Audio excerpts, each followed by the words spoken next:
her true story from Tennessee. My son and daughter-in-law left me at the airport with no money. They had no idea I was headed to meet my lawyer. You know what, Mom? We only bought you a one-way ticket. The return trip, you'll figure it out.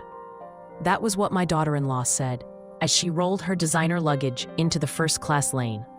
Not even glancing back at me. She smiled, the kind of smile people wear when they think they are doing you a favor by telling you a hard truth. You've gotta call someone to come get you or sell it. That'll cover a Greyhound, right? And just like that, they were gone. Gone through the security checkpoint. Gone into the tunnel of airport gates and vacation selfies. Gone with every ounce of dignity I still had left in their eyes. I stood there alone in the middle of Nashville International Airport, holding my purse tight against my chest. No suitcase, no boarding pass, no ticket, just a thin sweater and a printed itinerary. I now realized was for show. They had never meant for me to come back with them. I had never been meant to be part of this trip at all. The noise of the airport swelled around me. Calls for boarding. Rolling suitcases clacking over tile. Laughter in a language I no longer understood.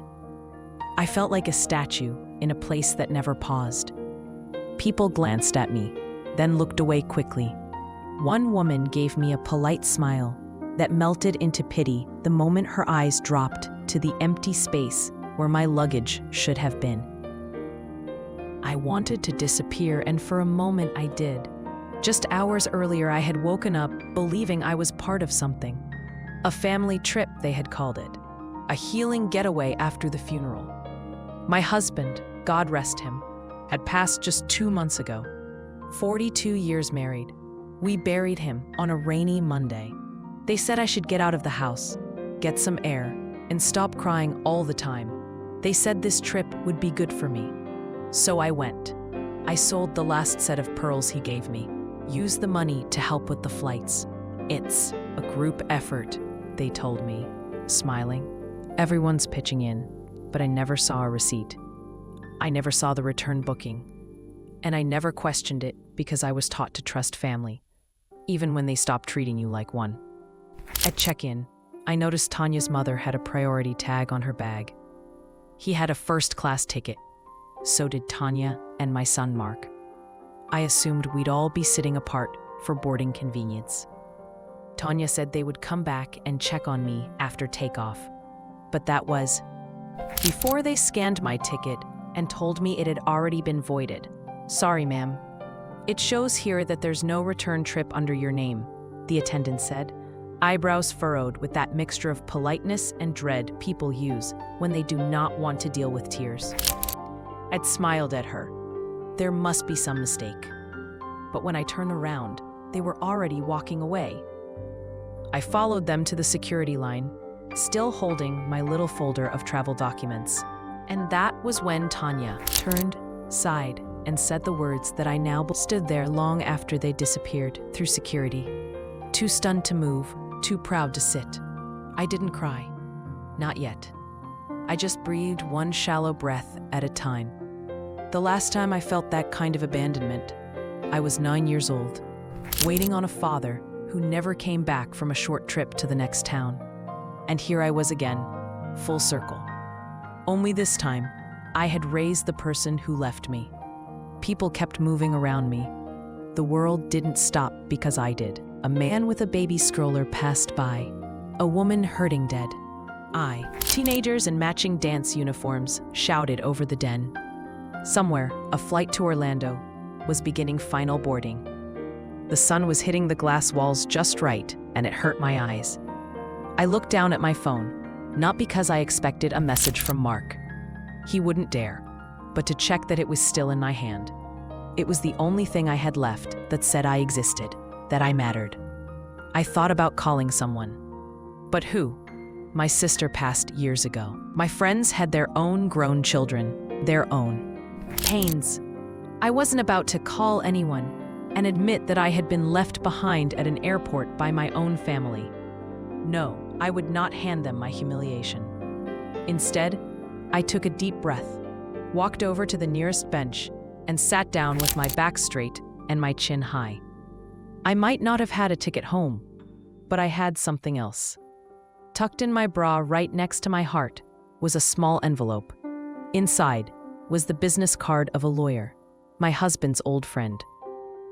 Someone I hadn't seen in years, but who had always said, "If you ever need anything, Blake, you come find me." And now I would, because I might have been left with nothing. But that didn't mean I had nothing left to do. Grief does not knock when it arrives. It doesn't ask to come in. It crashes through the front door and sits in your favorite chair like it's always belonged there. That was what it felt like when Jake passed. Not sudden, but complete. One moment he was there humming off-key in the kitchen, asking where I'd hidden the cinnamon, and the next he was slumped in the hallway, the mug of coffee still warm in his hand. A stroke, they said, massive, irreversible, final. We had been married for 42 years. 42 years of routines and rituals, of fights that ended with quiet forgiveness, of shared looks across rooms when no words were needed, of raising a son and losing a pregnancy and trying again, of watching life unfold in the shape of each other's laugh lines. He died on a Tuesday. It rained that morning, not the kind of rain that makes you rush inside, but the kind that soaks into the bones without you realizing it. I remember standing at the kitchen sink hours after they took him, watching droplets slide down the window like they were trying to find their way home. I didn't move. I didn't cry. I just listened to the sound of everything being quieter than it had ever been. The days that followed were a blur of casseroles and condolences. People I hadn't seen in years brought flowers and stories, most of which I was too numb to absorb. The funeral was short. Jake never liked being the center of attention. He used to say, "If anyone cries at my funeral, make sure they bring a mop." I tried not to cry, but I brought tissues anyway. After the service, I went home alone to the house we built together. The bed felt too big. The rooms echoed differently.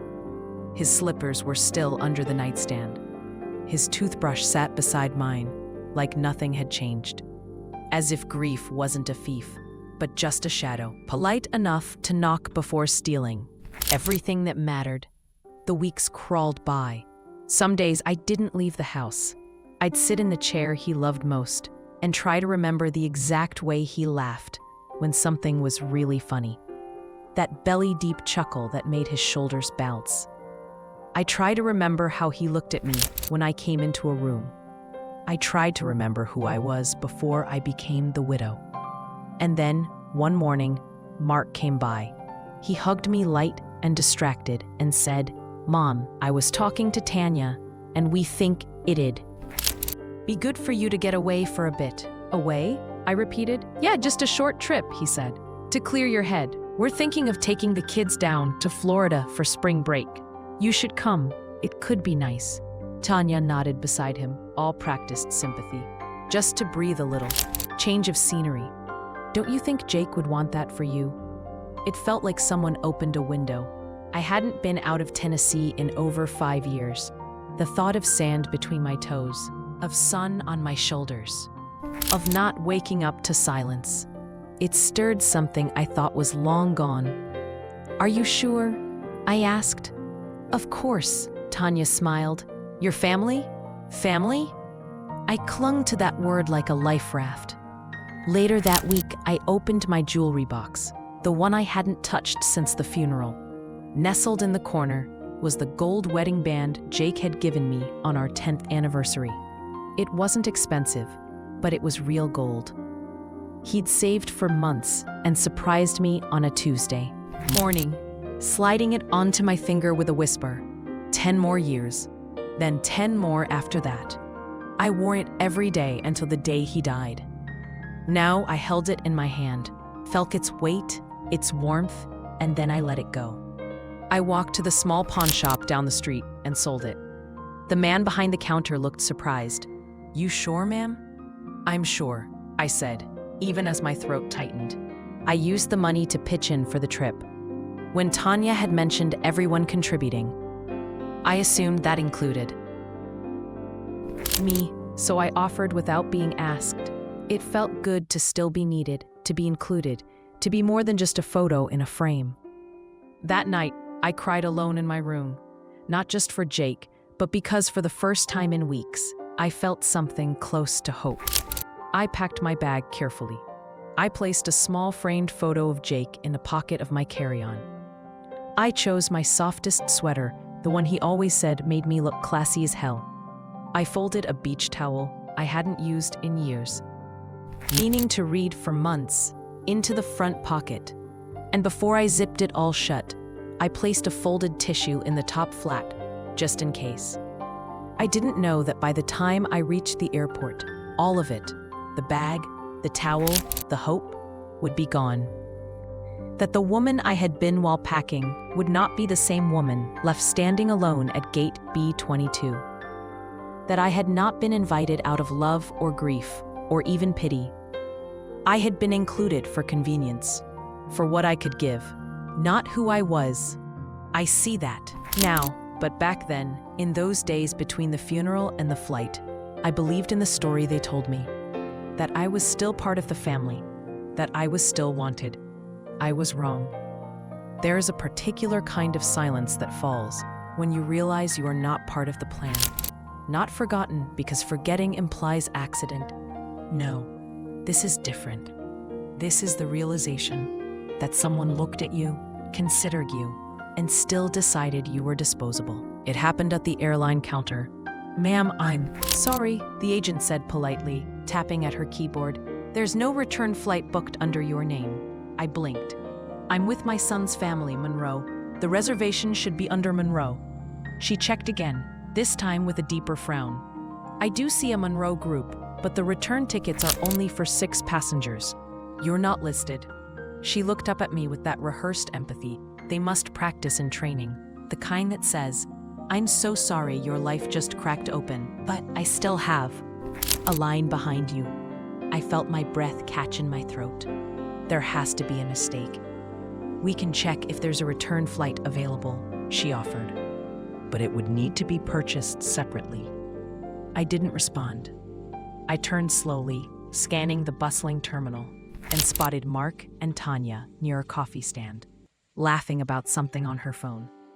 I walked over, still holding my printed itinerary, the edges now damp from the sweat on my palms. "Mark," I said gently, "the agent says I don't have a stop return ticket. Can you check yours?" He glanced up, eyes darting, a flicker of discomfort flashing across his face before it was replaced by a half-hearted smile. "Oh, right, yeah," he said, scratching the back of his neck. "We figured you might want to stay a little longer. You know, enjoy some peace and quiet." My heart paused. "What?" Tanya chimed in. "No pretense. We only bought you a one-way, Blake. Flights are expensive, and let's be honest, you've got plenty of time. You're retired, right?" I thought this was a round trip," I said, voice thin, almost childlike. Tanya shrugged, sipping her coffee. "You're an adult. You can figure it out. You've got your phone. There's Wi-Fi. Or call someone to help. This is a vacation, not a charity drive." I looked at my son, Mark. He didn't meet my eyes. "It just made more sense this way, Mom. We thought it'd be good for you to stay a few extra days, maybe even see some friends." I didn't pack for more days. "Well," Tanya said, now checking her nails, "there are stores." I couldn't speak. I just stood there, clutching that worthless itinerary like a shield. I realized then that I didn't have my suitcase. They had checked their bags together at the curbside drop-off. Tanya had waved off my small carry-on and told me, "Let us handle it, Blake. Just relax." It was probably still in the trunk. They hadn't just left me without a return flight. They had taken my luggage too. "Where's my bag?" I finally asked. Mark looked at Tanya. She looked back at him. Then she said, "We're checking it with ours, but we can get it back to you later if you stay longer." I stood there stunned. "So, I don't have a flight. I don't have my things. And you didn't think I'd need to know that before we got to the airport. You're overreacting, Tanya said flatly. You said you wanted to be included. Well, this is how we do things flexibly, Mark added. We didn't mean anything by it. You're just so emotional since Dad passed, and we thought this would be easier. Easier for who? I asked. Neither of them answered. Instead, Tanya reached down, zipped up her designer bag, and said, We've got to head to security. Our boarding group's almost up. And that was that. They walked away. No hug, no apology, no recognition that I had been reduced to an afterthought with a boarding pass. I stood there as they moved toward the TSA line, Tanya's heels clicking confidently, Mark carrying nothing but his carry-on in a face void of shame. For a moment, I felt like I was sinking, like the floor under me had given way, and I was slowly being pulled into the kind of loneliness no one ever warns you about, the kind that doesn't come from being alone, but from being discarded by the very people who should love you most. A woman pushing a stroller bumped gently into me and apologized. I nodded, but couldn't speak. My hands shook as I stepped away from the flow of travelers and sat on a bench against the wall. I didn't cry. I was too far past tears. Instead, I reached into my purse and pulled out my phone, not to call them, not to call anyone in the family. I pulled up my notes app and typed a single line. This will be the last time I trust them. Then I scrolled to the contact I had saved under the name Junior Lawyer. Jake had introduced us back when he was still working. Junior had handled our mortgage paperwork, our wills. He had always said, if you ever need anything, Blake, I'll be there. I clicked the number and pressed call. When he answered, I didn't say hello. I didn't explain. I said, I need to update my will. And just like that, my role changed. I was no longer the forgotten mother on a one-way ticket. I was a woman preparing to reclaim her voice. I looked at the boarding monitor. Their flight was on time. So was mine. It just wasn't headed where they thought. I did not follow them to the gate. I sat on that bench in the airport terminal until their flight. Disappeared from the departure board until the loudspeaker announced final boarding, and no more messages came through from Mark. Not that I expected one. He and Tanya had likely settled into their extra legroom seats, sipping complimentary orange juice, already posting filtered photos with captions about family time and recharging. But I wasn't part of that caption, not anymore.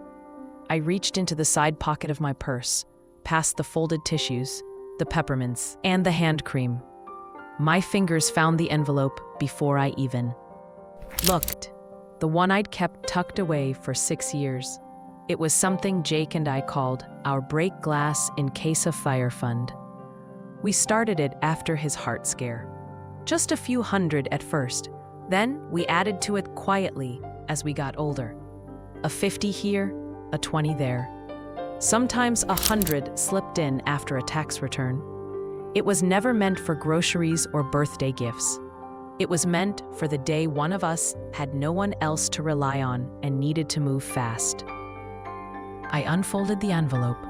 $960 in cash, still crisp from the bank. It was not much, but it was mine. And more importantly, it was enough. I flagged down a cab at the curb outside the airport, gave the driver an address I hadn't spoken aloud in years. 287 Jefferson Street, Monroe and Wade Law Office. He nodded and pulled into traffic. The cab smelled faintly of pine and something fried. I stared out the window as the familiar streets passed. Strip malls, gas stations, the aging heart of Tennessee, where I'd spent most of my adult life. The last time I was at that law office, Jake had just retired. We had gone in to sign our first will. Back then, it was simple. Everything to each other and then to Mark.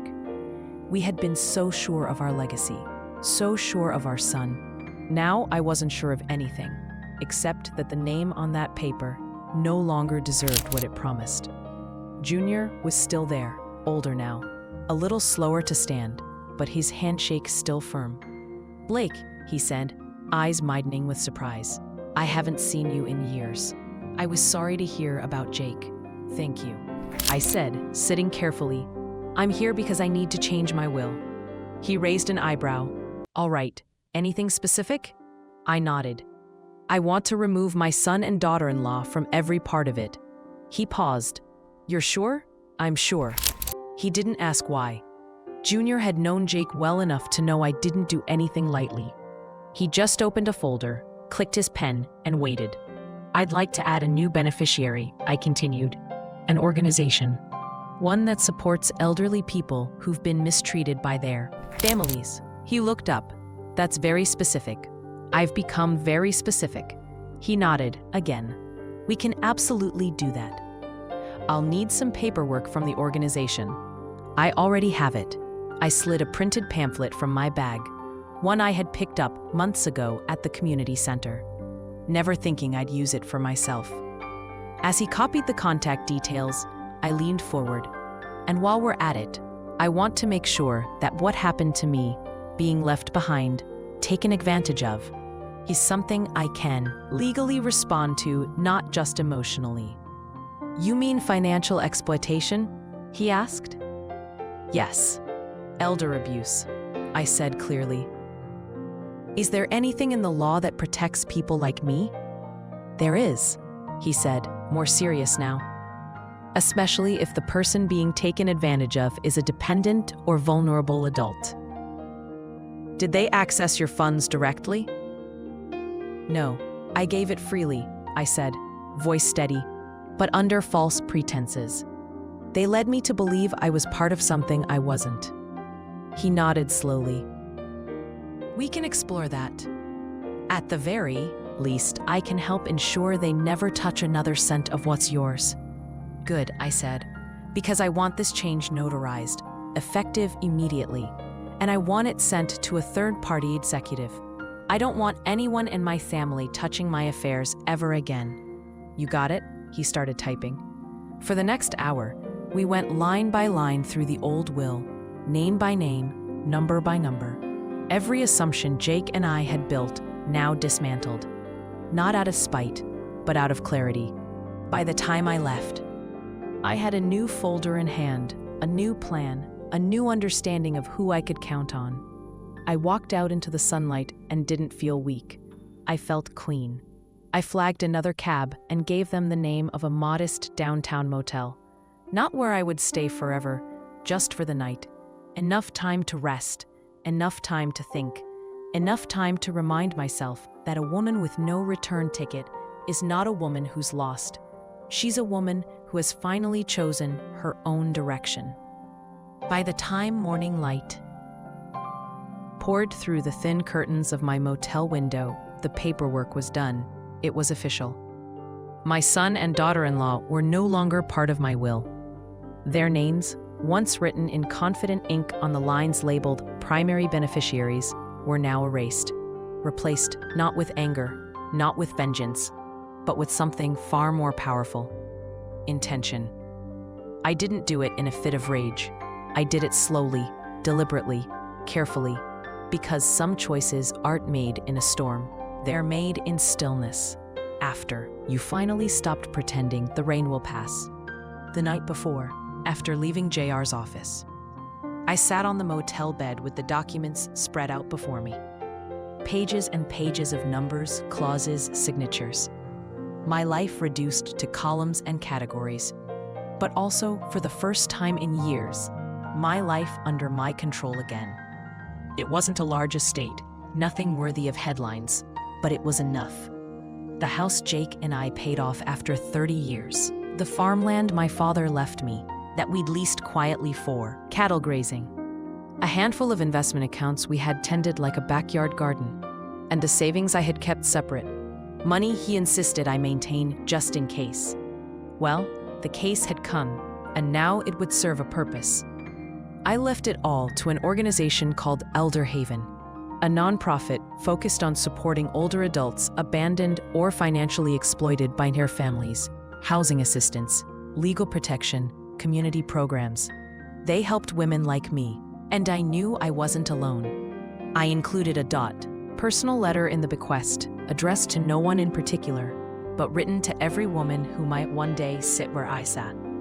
Left behind, dismissed, treated like a burden instead of a blessing.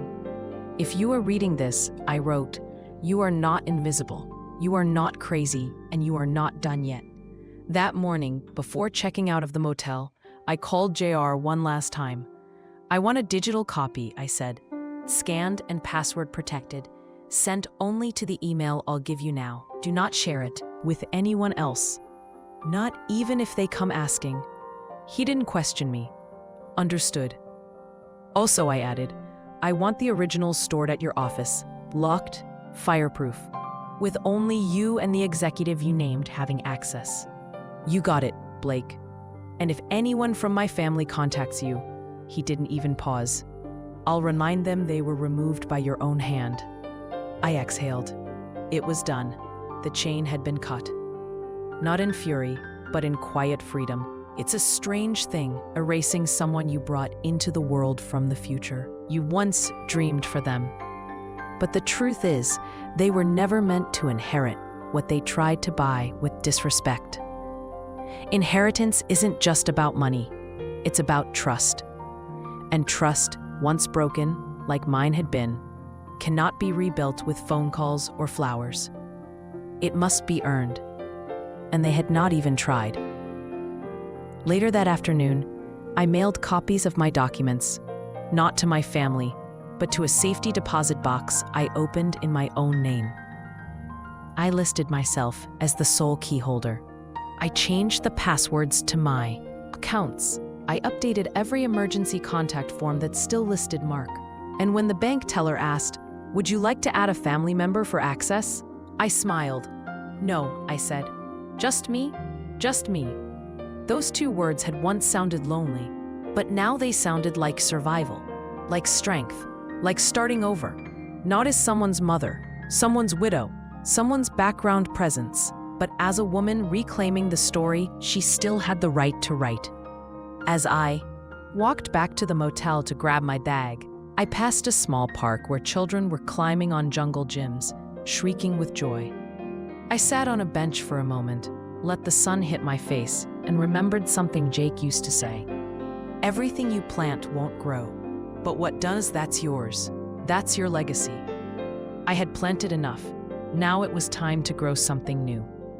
I went back one final time, not to make a scene, not to deliver speeches, not even to say goodbye, just to take what was mine. I scheduled the moving truck for a Tuesday morning, midweek, when I knew Mark and Tanya would both be at work. I did not want to see their faces. I didn't want another performance of concern, another round of shallow apologies delivered too late. I wanted peace. I wanted silence. The house looked smaller when I returned. Or maybe I had just outgrown it. The shutters needed repainting. The front steps sagged. The wind chimes Jake had hung still clinked softly against the breeze, but they didn't make me smile like they used to. Nothing did in that house anymore. I let myself in with the spare key, still hidden in the planter, exactly where we'd left it for emergencies. And this, I thought, qualified. The movers were fast and kind. I'd hired them myself from a town 2 counties over. I wanted no gossip, no small-town whispers. I'll be taking just a few things, I told them. A chair, Jake's favorite, the one that molded to his back after decades of reading in it. A box of books, our wedding album, his navy cap, my mother's quilt, nothing else. Not the furniture we bought together. Not the dishes that once held Sunday roast. Not the mattress we replaced after 30 years because he said I deserved better. Just the pieces that still felt like truth. I walked through the rooms slowly. The kitchen where I had baked every birthday cake. The living room where we had danced on our anniversary. Just the two of us, barefoot and tipsy.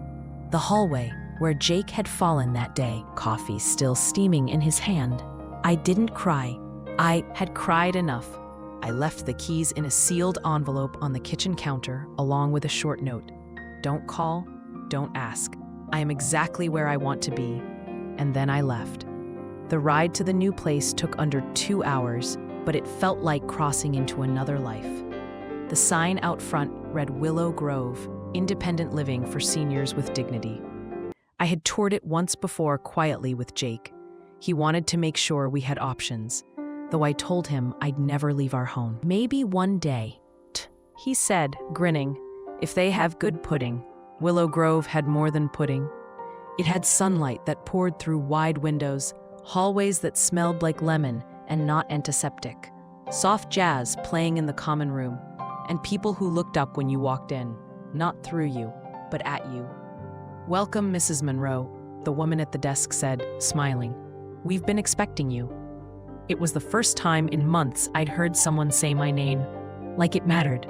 I was shown to a corner unit with a view of the courtyard. My boxes were already there.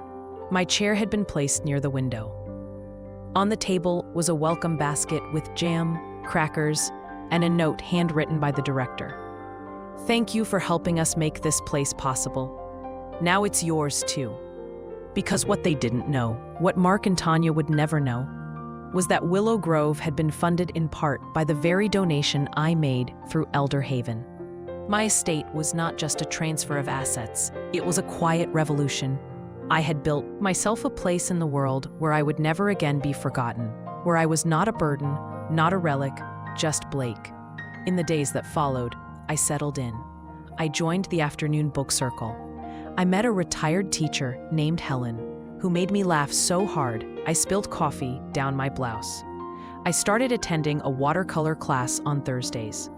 I even signed up to lead a workshop on layer work writing, something I'd done with Jake every Sunday for years. The best part, at 5:00 p.m., someone always came knocking to say, "Dinner's ready." Not because they wanted anything, just because they wanted me there. There was a seat with my name on it. And for the first time in a long time, I sat down without hesitation. I wasn't in the way. I wasn't tolerated. I was welcomed. The house I left behind was no longer my home. Because home isn't where you store things. It's where you are wanted. And I was finally home. It took 6 months. 6 months of silence, 6 months of peace. 6 months of morning coffee in the sunroom at Willow Grove, of learning how to sketch birds in watercolor, of hearing my own name spoken with kindness and never followed by a sigh. 6 months of not looking back, and then it arrived, the day I had circled in red on my private calendar, the one pinned discreetly inside my arm-wire door. Notification sent. That morning, JR emailed me with just one sentence. Letters had been delivered. As of 9 o'clock, I am. I didn't reply. I didn't need to. By 11 o'clock, I am. The phone started ringing.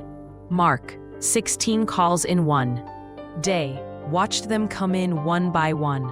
The name flashing on the screen of my cell. A name I had once loved so fiercely it nearly unmade me. A name that now only triggered stillness. Calm. I didn't answer. Not the first call, not the third, not the 12th, not the one at midnight. There was no message left. Just rings and more rings, like the frantic pacing of someone who had finally realized the door was locked and they were no longer welcome inside. By the next morning, the email came. Subject line, "I'm sorry, Mom, but at least let us keep the garden." I opened it, not because I expected sincerity, but because I was curious. Curious how he would phrase it. Curious if he'd even understand what had been lost from. Mark Monroe to Blake Monroe. Subject, "I'm sorry, Mom, but at least let us keep the garden." Mom, I don't know what to say. Tanya and I got the letter from the lawyer this morning, and I don't even know where to begin. We didn't think you'd actually go through with it. Look, maybe we were wrong. Maybe we didn't handle the airport thing right. Maybe we underestimated how hurt you were. Tanya says it wasn't meant to feel like abandonment. She just thought you prefer to stay a few extra days. I know that doesn't excuse anything, but this, Mom, this is serious. You've removed us from everything. The house, the savings, the land. Even the joint account we used for the kids' school fees has been frozen. I'm not saying we didn't deserve something, but you're cutting us out completely after everything, after all. The years. At least let us keep the land behind the house, the garden. You know the kids helped plant it. You know, it means something. We're not perfect, but we're your family. Can we please talk? Just one call. Just 5 minutes. Mark, I read it once, then again, and then I closed the laptop and sat back, letting the words settle. We didn't think you'd actually go through with it. That sentence alone told me everything I needed to know. They thought I was too old, too soft, too desperate to be included. They thought I would bark but never bite, weep but never walk away. They mistook kindness for weakness. And now they were shocked that the woman who once sewed buttons on their coats had the backbone to write them out of the story. But I had, and I would not undo it, because they hadn't just left me at an airport. They had left me behind in every way that mattered long before that. They had chosen comfort over care, convenience over compassion, performance over presence. And now they wanted land for the garden. That garden they never once asked me to help water. The one Tanya posted about online as her sacred space, but never mentioned my name in once. They could have it in memory, not in deed, because it no longer belonged to them. It now sat under the care of Elder Haven, whose regional director had already visited the site and proposed turning the land into a therapeutic horticulture program for aging women with memory loss. My land, my choice, my legacy. At Willow Grove, we had a small library. That afternoon, I went there and pulled out a book of poetry. I wasn't even reading it. I just needed the weight of something honest in my hands. Helen, my new friend with a sharp tongue and soft heart, slid into the armchair beside me. "You've got that look again," she said. "What look?" I asked. "The one people wear after they've just told the world who they really are." I smiled. "Maybe I have," she grinned. "Good, that world needed to hear it." I looked down at the email on my phone one last time, reread the closing plea, just 5 minutes. I thought about replying. One line, something clean, something true. Instead, I powered the phone off. Then, I picked up my pen and wrote in my journal. Some things are inherited, others are earned, and some, like peace, are created from scratch. Let them wonder, let them rage, let them miss the sound of my voice when birthdays come and go. Because I would be here, surrounded by people who didn't expect me to fund their comfort in exchange for their absence. Surrounded by names I chose, not those who used to belong, but those who still saw me. I didn't owe anyone a conversation. I had already given them something better. A clear goodbye and a door that no longer opened. Some days now I forget what silence used to sound like.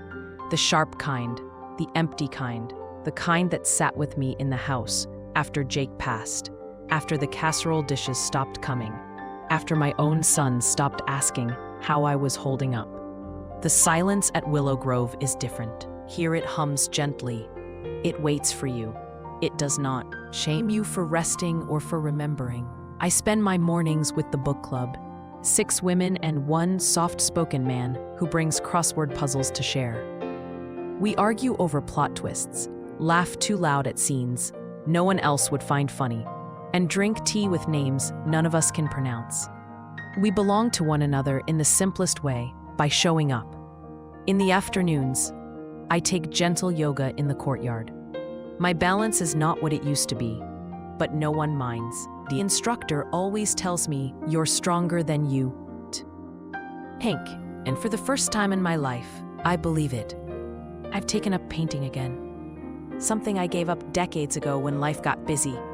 When Mark was young, when Jake worked late. My brush strokes are shaky, my colors too bold. But my heart swells when I step back and see something, anything, that I created just for me. One evening, while organizing some of the communal art supplies, a woman named Ruth looked at me across the table and asked softly, "Do you ever regret it?" She didn't specify what it was. She didn't have to. We all knew what she meant. I looked her in the eyes and said, "I regret not doing it sooner." She nodded. No more questions. That night, I sat alone in my room. The window was open, letting in the breeze. On the table was a framed photo of Jake, the one I brought from home. The one where he's laughing with his whole face, eyes nearly shut, hands mid-vesture. I lit a candle for him. Not for grief, but for gratitude. "I'm okay," I whispered, more than okay. Then, after a moment, I added something I hadn't even known I needed to say. They thought I'd fall apart when they left me. They thought I'd panic, beg, chase after them. I leaned in closer, looking at his picture as if he were sitting across from me at the dinner table. But you know what, love? They're the ones who lost something that day, not me. They lost their way back, because that's what they did, isn't it? They mistook silence for weakness. They mistook endurance for consent. They mistook my love for a bottomless well they could draw from forever, without ever pouring anything back in. But now I don't mistake myself for someone who owes anyone anything. Not Mark, not Tanya, not the grandkids, who will one day ask why they don't know me, and who will hear whatever version of the story their parents are bold enough to tell. That's not my burden. I know my truth. I lived it. I survived it. And more than that, I rebuilt from it. Here, I'm not just the old lady who paid for a trip. I'm not a financial resource, not an inconvenience, not a figure fading quietly in a corner. I'm Blake at Willow Grove. They say my name when I walk in the room. They save me a seat. They ask what I'm working on. They wait for my opinion in the book club before moving to the next chapter. They know when I prefer peppermint tea and when I want chamomile. They remember. They care. They see me. And I see myself. Not as a relic. Not as a story that ended when Jake passed, but as a woman who lived through the worst kind of betrayal, the kind that hides behind family smiles, and came out with her name intact. Sometimes at night, I walk the courtyard alone, hand resting on my cane, watching the light spill out from the community room windows.